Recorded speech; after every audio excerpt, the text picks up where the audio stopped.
What's up everybody, Rob here from the Basement Bike Shop, and this video is going to be a complete guide to BMX brakes. I've had a lot of people watch my UBreak videos and say, is that what I have on my bike, UBreaks? Well, this is going to identify all of the BMX brakes and help you figure out exactly what kind of brakes you have. We start with the bolt-on side pull BMX brake. Now these brakes were very popular in the 80s and earlier, all the way up to early 90s.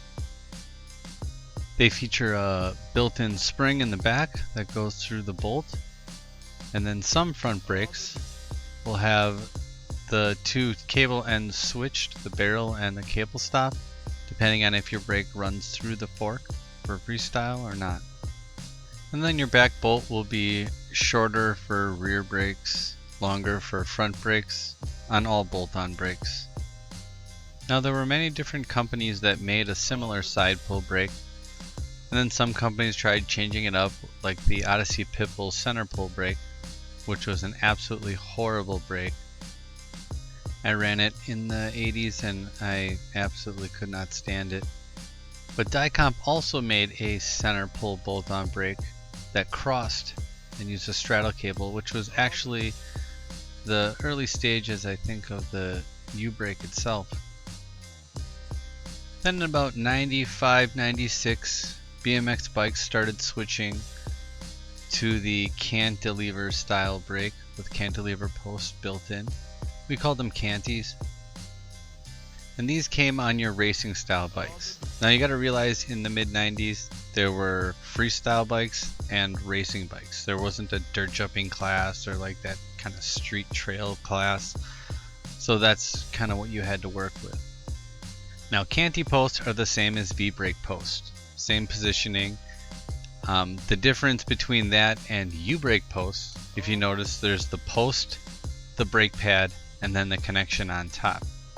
Whereas with U-brake posts, it's the brake pad, then the post, then a cross and a connection on top. So if your post is below your brake pad, then you have V-brake or canty posts. And if your post is above your brake pad, then you have U-brake posts. And they also made a cantilever or V-brake plate that you could bolt onto your frame so that you could run V-brakes on a frame that didn't have V-brake posts. Now most of us that dirt jumped used racing style bikes before they had actual dirt jumping bikes. And they ran V-brakes. Now the reason why V-brakes never made it far in the freestyle world, you need a special lever that pulls further for a V-brake, which doesn't necessarily work well with a gyro. So when they started making bikes specifically for trails and dirt jumping, they went to the U-brake.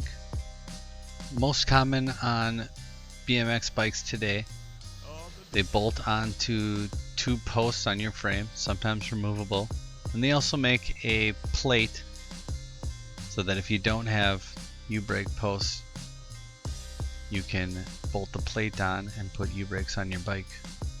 Now I'm not going to get too much into it since most of my videos cover these brakes, but most of them feature a coil spring that can be adjusted. Although they've made everything from the Odyssey Springfield, where it has a lateral spring between the two arms. There are brakes that have a spring in the straddle cable. Tektro made brakes with a more linear spring. And I'm sure something new will come out soon. Now I know there are BMX bikes out there that have mechanical disc brakes, or hydraulic disc brakes, or even hydraulic caliper brakes. But it's just not common enough that I would really get into that. And a lot of times you can watch a mountain biking video to learn more about that. And that wraps it up for this video. Thanks for watching. Hope that I helped you identify what kind of brakes you have. If you like what I'm doing, hit that subscribe button and I'll keep these videos coming. If you have any questions or suggestions for future videos, feel free to comment below, or you can send me an email. Thanks again.